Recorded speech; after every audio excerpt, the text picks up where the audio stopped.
Using a smudger brush, soften the line off, diffusing the color to a soft wisp at the outer corners.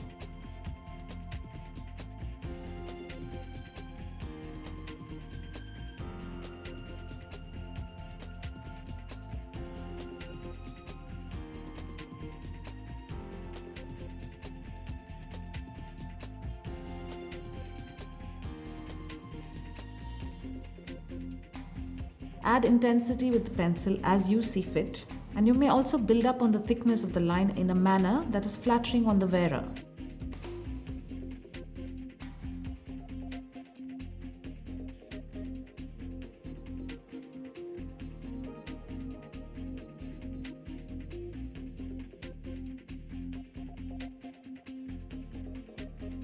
This kind of a pigmented liner look works well when one is in the mood for something simple but still playful.